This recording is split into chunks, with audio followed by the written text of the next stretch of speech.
नमस्कार दोस्तों, स्वागत है आप सभी का रार एजुकेशन में। आज हम लोग देखेंगे वैदिक काल के प्रमुख प्रश्नोत्तर के बारे में। वैदिक काल चैप्टर में लगभग हम लोग 100 से अधिक प्रश्नों की एक श्रृंखला बनाएंगे, जिनको हम 2 पार्ट में लगभग 50-50 करके देखेंगे। ठीक है, यहाँ पर हम विस्तार से प्रश्नों के बारे में बात नहीं करेंगे, सिर्फ प्रश्न देखेंगे और उनके उत्तर को सॉल्व करेंगे। बस इतना सा हम लोग देखेंगे। तो चलिए शुरू करते हैं आज की इस पहली वीडियो को। पहला प्रश्न है, यज्ञ संबंधी विधि विधानों का पता चलता है। इसका ऑप्शन है ऋग्वेद में, सामवेद में, ब्राह्मण ग्रंथों में, यजुर्वेद में। तो इसका जो सही उत्तर है वो है डी, यजुर्वेद में। ठीक है, तो यज्ञ संबंधी विधि विधानों का पता यजुर्वेद में चलता है। अगला प्रश्न है, भारत में हड़प्पा का वृहद स्थल है। ऑप्शन है राखीगढ़ी, धौलावीरा, कालीबंगन, लोथल। और इसका सही उत्तर है ए, राखीगढ़ी। ठीक है, अगला प्रश्न है, ऋग्वेद के किन मंडलों को वंश मंडल के नाम से जाना जाता है। इसके ऑप्शन है प्रथम एवं द्वितीय मंडलों को, बी है द्वितीय एवं सप्तम मंडल को, सी है नवें एवं 10वें मंडल को, और डी है 8वें एवं 9वें मंडल को। इसका सही उत्तर है बी, दूसरे से सप्तम मंडल को वंश मंडल के नाम से जाना जाता है। अगला प्रश्न है, धर्म तथा रीत भारत की प्राचीन वैदिक सभ्यता के एक केंद्रीय विचार को चित्रित करते हैं। इस संदर्भ में निम्नलिखित कथनों पर विचार कीजिए। धर्म व्यक्ति के दायित्वों एवं स्वयं तथा दूसरों के प्रति व्यक्तिगत कर्तव्यों की संकल्पना था। दूसरा है, रीत मूलभूत नैतिक विधान था जो सृष्टि और उसमें अंतर्निहित सारे तत्वों के क्रियाकलापों को संचालित करता था। उपर्युक्त में से कौन सा या कौन से कथन सही हैं। ऑप्शन है इसके केवल एक सही है, केवल दो सही है, एक और दो दोनों सही है, ना तो एक सही है और ना ही दो सही है। तो इसके उत्तर को अगर देखें तो इसका जो सही उत्तर है वो है सी, अर्थात एक और दो ये दोनों सही है। अगला प्रश्न है, निम्न में से कौन सा वेद गद्य एवं पद्य दोनों में लिखा गया है। ऑप्शन है ऋग्वेद, सामवेद, यजुर्वेद, अथर्ववेद। इसका जो सही उत्तर है वो है सी, यजुर्वेद। तो यजुर्वेद गद्य एवं पद्य दोनों में लिखा गया है। अगला प्रश्न है, गायत्री मंत्र के नाम से प्रसिद्ध मंत्र सर्वप्रथम किस ग्रंथ में मिलता है। ऑप्शन है भगवद गीता, अथर्ववेद, ऋग्वेद, मनुस्मृति। इसका जो सही उत्तर है वो है सी, ऋग्वेद में। ठीक है, अगला प्रश्न है, निम्नलिखित में से किसमें विख्यात गायत्री मंत्र मिलता है। अब देखिए प्रश्न एक ही है, लेकिन उसको किस प्रकार से यानी कि कितने ढंग से पूछा गया है उसके बारे में मैं यहाँ पे अलग अलग प्रश्नों को, अब ये सभी प्रश्न आए हुए हैं ठीक है किसी न किसी परीक्षा में, लेकिन उनको किस प्रकार से किस लैंग्वेज में पूछा जाता है इन प्रश्नों को, इसके बारे में आप लोग यहाँ पे देख सकते हैं। तो जो 7वां प्रश्न है इसमें क्या पूछा है, निम्नलिखित में से किसमें विख्यात गायत्री मंत्र मिलता है। तो गायत्री मंत्र किसमें मिलता है अभी हम लोगों ने देखा था। तो इसका जो सही उत्तर है ये ए है, ऋग्वेद।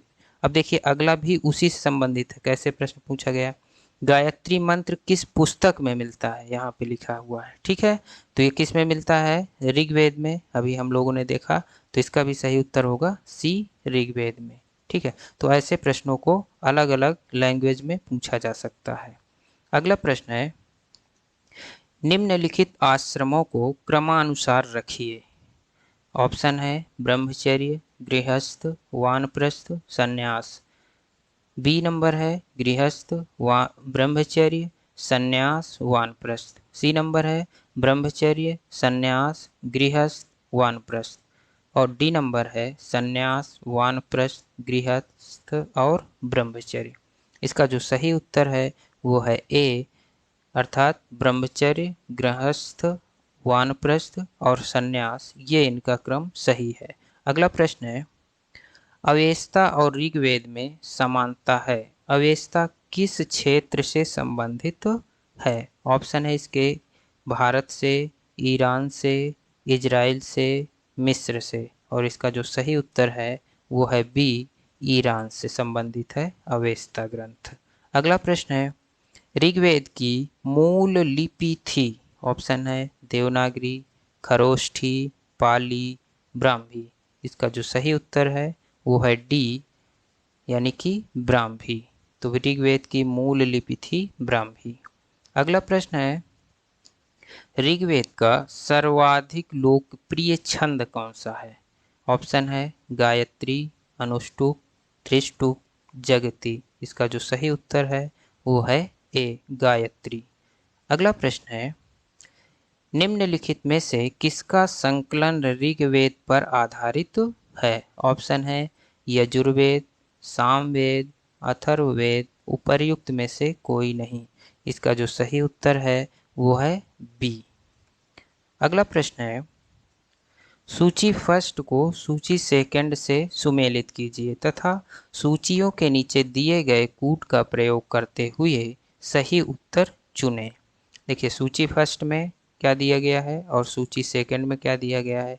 इसमें वेद दिए गए हैं और इधर वेदों से संबंधित कुछ बातें हैं। कौन सी बात किस वेद से संबंधित है, इस बारे में हमें क्या करना है, इनसे आपस में मिलान करना है। चलिए सबसे पहले इसके आंसर को देख लेते हैं, इसके बाद मिलाते हैं। तो इसका जो सही आंसर है वो है ए।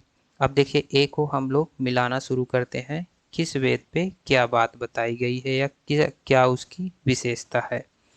तो देखिए चौथे नंबर को, ए को किससे मिलाना है? चौथे नंबर से, यानी कि ऋग्वेद में किसका उल्लेख मिलता है? स्रोत एवं प्रार्थनाएं। ठीक है, बी है दूसरा, तो बी को दूसरे से मिला देते हैं। तो ये यजुर्वेद का संबंध किससे हो गया? स्रोत एवं कर्मकांड से हो गया। ठीक है, सी नंबर को देखिए, सी को पहले से मिलाना है, तो सी को पहले से मिलाइए। सामवेद का संबंध किससे है? तो संगीतमय स्रोत किस में मिलता है? सामवेद में मिलता है। अब बचा डी, तो डी को तीसरे से मिलाना है, तो अथर्ववेद का संबंध किससे है? तंत्र, मंत्र एवं वशीकरण से। ठीक है, यहाँ अथर्व वेद है, वद नहीं है। ठीक है, ये चीज देख लीजिएगा। अगला प्रश्न है, पूर्व वैदिक आर्यों का धर्म मुख्यतः था। ऑप्शन है भक्ति, मूर्ति पूजा और यज्ञ, प्रकृति पूजा और यज्ञ, प्रकृति पूजा और भक्ति। और इसका सही उत्तर है सी, यानी कि प्रकृति पूजा और यज्ञ पूर्व वैदिक आर्यों का प्रमुख धर्म था। अगला प्रश्न है, आयुर्वेद अर्थात जीवन का विज्ञान का उल्लेख सर्वप्रथम मिलता है। आरण्यक में, सामवेद में, यजुर्वेद में, अथर्ववेद में। इसका जो सही उत्तर है वो है डी, अथर्ववेद में आयुर्वेद का संबंध मिलता है। अगला प्रश्न है, ऋग्वेद काल में जनता निम्न में से मुख्यतया किसमें विश्वास करती थी?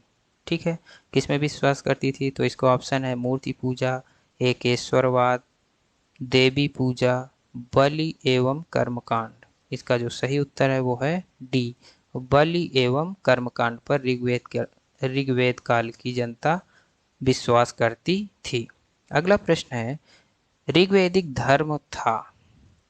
ऑप्शन है बहुदेववादी, एकेश्वरवादी, अद्वैतवादी, निवृत्त मार्गी। इसका जो सही उत्तर है वो है ए, बहुदेववादी। अगला प्रश्न है, मैत्रेयी संगीता का संबंध है। ऑप्शन है ऋग्वेद से, सामवेद से, यजुर्वेद से, अथर्ववेद से। इसका जो सही उत्तर है वो है सी, यजुर्वेद से। तो मैत्रेयी संगीता का संबंध किससे है? यजुर्वेद से। अगला प्रश्न है, गोत्र शब्द का प्रयोग सर्वप्रथम हुआ था। अथर्ववेद में, ऋग्वेद में, सामवेद में, यजुर्वेद में। तो इसका जो सही उत्तर है वो है बी, यानी कि ऋग्वेद में। ठीक है, गोत्र शब्द का सर्वप्रथम प्रयोग हुआ था ऋग्वेद में।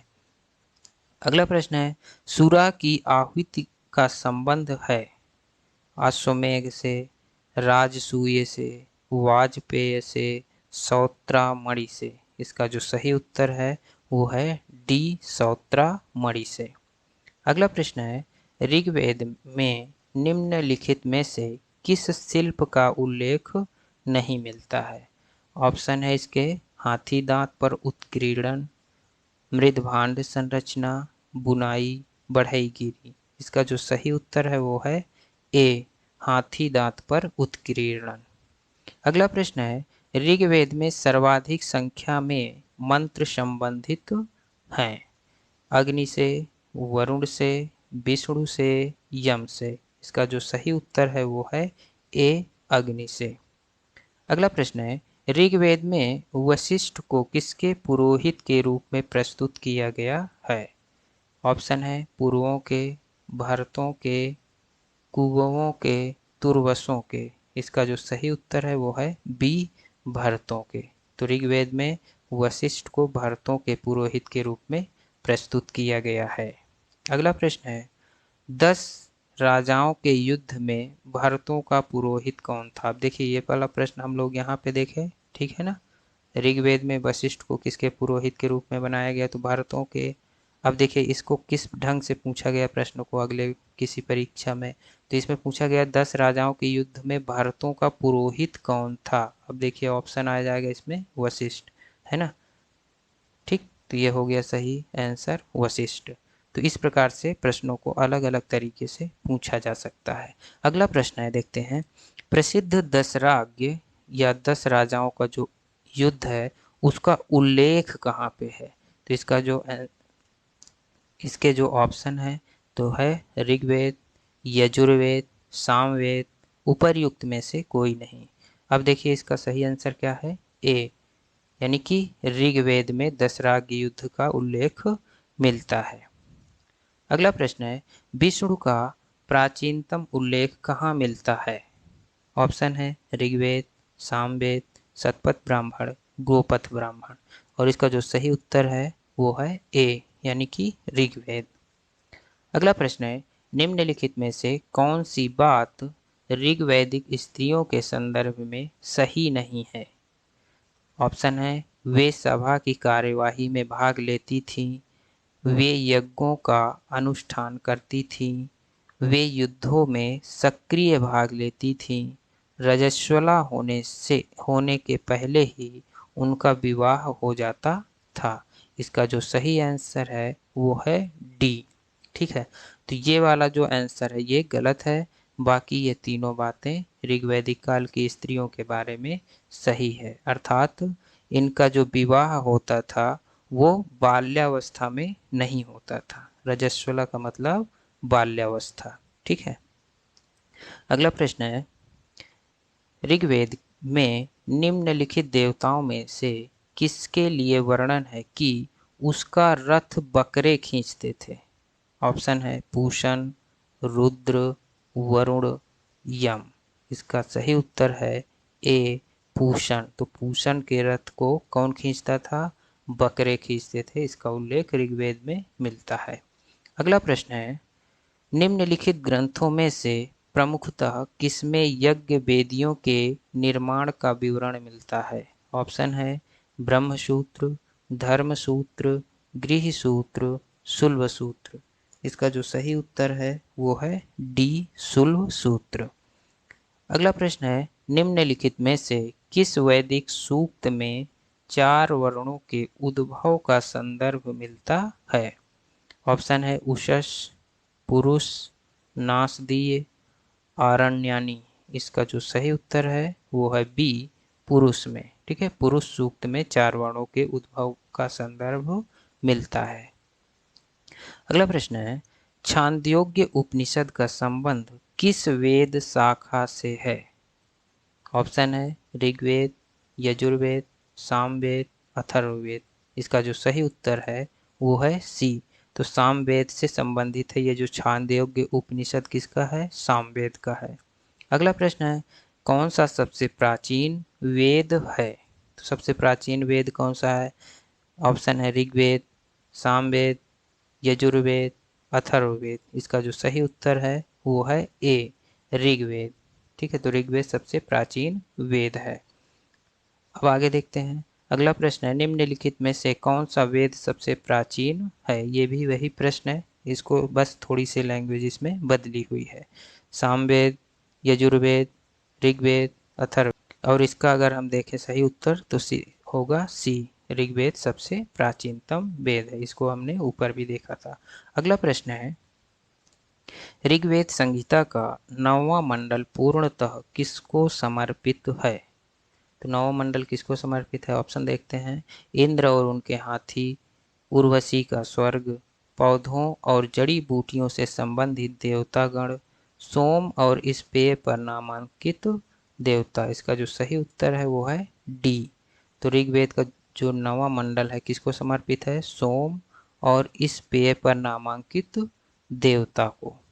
अगला प्रश्न है, ऋग्वेद का कौन सा मंडल पूर्णतः सोम को समर्पित है? सेम यही क्वेश्चन इससे पहले हम लोगों ने देखा हुआ था। तो ऋग्वेद का जो 9वां मंडल है वो किसको समर्पित है? सोम को समर्पित है। ठीक है, तो ये 9वां मंडल हो गया। अगला प्रश्न है, सुमेलित कीजिए। सुमेलित करना है, कौन से वेद से क्या चीजें संबंधित हैं? देखिए इसमें अथर्ववेद, ऋग्वेद, यजुर्वेद, सामवेद, इधर लिखा हुआ है ईश्वर महिमा, बलिदान विधि, औषधियों से संबंधित, संगीत से संबंधित। अब कौन किससे संबंधित है इसके आंसर को देखते हैं, इसके बाद मिलाते हैं इसको। इसका जो सही आंसर वो है ए। ठीक है, अब देखिए मिलाइए। ए को तीसरे से मिलाते हैं। अथर्ववेद का संबंध किससे है? औषधियों से संबंधित है। ठीक है, बी को पहले से मिलाइए। तो ऋग्वेद का संबंध किससे है? ईश्वर महिमा से है। सी को दूसरे से मिलाते हैं। तो यजुर्वेद का संबंध किससे है? बलिदान विधि से संबंधित है। और चौथा है डी, डी को चौथे से मिलाते हैं, यानी कि सामवेद का संबंध किससे है? संगीत से है। ठीक है, अगला प्रश्न देखते हैं, वैदिक युग में प्रचलित लोकप्रिय शासन प्रणाली थी। तो वैदिक युग में कैसी शासन प्रणाली थी उसके बारे में बात करना है। देखिए ऑप्शन है निरंकुश, प्रजातंत्र, गणतंत्र, वंश परंपरागत राजतंत्र। अब देखिए इसका सही उत्तर है डी, वंश परंपरागत राजतंत्र वैदिक युग में लोकप्रिय शासन प्रणाली थी। अगला प्रश्न है, वैदिक युगीन सभा, अब ऑप्शन है, गांवों के व्यावसायिक लोगों की संस्था थी, राज दरबार होता था, मंत्री परिषद थी, राज्य के समस्त लोगों की एक राष्ट्रीय सभा थी। अब देखिए इसका सही उत्तर क्या है? सी, मंत्री परिषद थी। तो वैदिक युग में जो सभा थी ये क्या थी? मंत्री परिषद होती थी। अगला प्रश्न है, सूची फर्स्ट को सूची सेकंड से सुमेलित कीजिए और सूचियों के नीचे दिए गए कूट का प्रयोग कर सही उत्तर चुनिए। अब देखिए ये ब्राह्मण इधर लिखे हुए हैं और इधर वेद लिखे हुए हैं। अब हमको इससे मिलाना है कि कौन सा ब्राह्मण किस वेद का है। ठीक है, देखते हैं इसके आंसर को, इसके बाद फिर इसे मिलाते हैं। चलिए देखिए इसका सही आंसर है ए। अब देखिए इसको मिलाते हैं। ए को चौथे से मिला दीजिए। तो ऋग्वेद का जो ब्राह्मण है वो क्या है? सांख्यायन ब्राह्मण, ऋग्वेद से संबंधित हो गया। बी को पहले से मिला दीजिए। तो सामवेद को किससे मिला देते हैं पहले से? तो तांड्यामह ब्राह्मण, ये किससे संबंधित है? सामवेद से संबंधित है। सी को तीसरे से मिला दीजिए। तो यजुर्वेद का ब्राह्मण क्या है? शतपथ ब्राह्मण है। ठीक है, और डी को दूसरे से मिला दीजिए। तो अथर्ववेद का जो ब्राह्मण है वो क्या है? गोपथ ब्राह्मण है।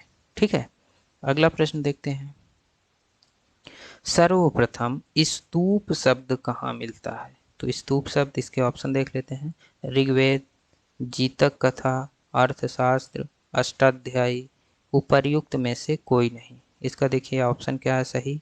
ए ऑप्शन सही है, यानी कि ऋग्वेद में स्तूप शब्द का सर्वप्रथम उल्लेख मिला है। अगला प्रश्न है, निम्नलिखित 4 वेदों में से किस एक में जादुई माया और वशीकरण का वर्णन मिलता है? ऑप्शन है ऋग्वेद, यजुर्वेद, अथर्ववेद, सामवेद। इसका जो सही उत्तर है वो है सी, यानी कि अथर्ववेद में जादुई माया और वशीकरण का वर्णन मिलता है। अगला प्रश्न है, किस वैदिक ग्रंथ में वर्ण शब्द का सर्वप्रथम नाम उल्लेख मिलता है? ऑप्शन है ऋग्वेद, अथर्ववेद, सामवेद, यजुर्वेद। इसका जो सही उत्तर है वो है ए, ऋग्वेद। तो ऋग्वेद में सबसे पहले वर्ण शब्द का उल्लेख मिलता है। अगला प्रश्न है, वर्ण व्यवस्था से संबंधित पुरुष सूक्त मूलतः पाया जाता है। ऑप्शन है अथर्ववेद, सामवेद, ऋग्वेद, मनुस्मृति। और इसका जो सही उत्तर है वो है सी। तो पुरुष सूक्त किस में उल्लेख मिला है? ऋग्वेद में मिलता है। ठीक है। अगला प्रश्न है, ऋग्वेद में ऋचाएं हैं तो कितनी ऋचाएं हैं? ऑप्शन है 1028, 1017, 1128, 1020। इसका जो सही उत्तर है वो है ए, 1028 ऋचाएं ऋग्वेद में मिलती हैं। अगला प्रश्न है, ऋग्वेद के किन सूक्तों में भारतीय नाटक की अंकुर अवस्था का होना माना जाता है? ऑप्शन है विवाह सूत्र, आपरी सूक्त, संवाद सूक्त, पुरुष सूक्त। इसका जो सही उत्तर है वो है सी। संवाद सूक्त में सबसे पहले भारतीय नाटक के अंकुर अवस्था का होना माना जाता है। अगला प्रश्न है, ऋग्वेद में कितने मंडल हैं? ऑप्शन है 7, 8, 12, 10। इसका जो सही उत्तर है वो है डी। तो ऋग्वेद में मंडल की संख्या कितनी है? तो 10 मंडल हैं। अगला प्रश्न है, ऋग्वेद के सूक्तों के विषय में कौन से निम्नांकित कथन सही हैं? देखते हैं। पहला है, उनमें हिमवंत और मूजवंत का उल्लेख है। दूसरा है, उनमें भौगोलिक शब्दों जैसे आर्यावर्त और दक्षिणात्य का उल्लेख है। तीसरा है, उनमें उल्लिखित अधिकांश नदियां यमुना, गंगा से पश्चिमश के क्षेत्रों में बहती हैं। चौथा है, उनमें कुरु, पांचाल, इक्ष्वाकु राजवंशों का उल्लेख है। नीचे दिए गए कूट से सही उत्तर का चयन करें। देखते हैं कौन कौन से उत्तर इसके सही हैं। तो इसका बी सही, यानी कि पहला और तीसरा ये ऑप्शन सही है। तो पहले में क्या लिखा है? इसमें हिमवंत और मूजवंत का उल्लेख है। तीसरे में क्या है? उनमें उल्लिखित अधिकांश नदियां यमुना एवं गंगा से पश्चिमस्थ के क्षेत्रों में बहती हैं। ये वाला ऑप्शन सही है। अगला प्रश्न है, वैदिक ग्रंथों में प्रयुक्त ऋत शब्द किससे संबंधित है? तो ऋत शब्द का किससे संबंध है देखते हैं।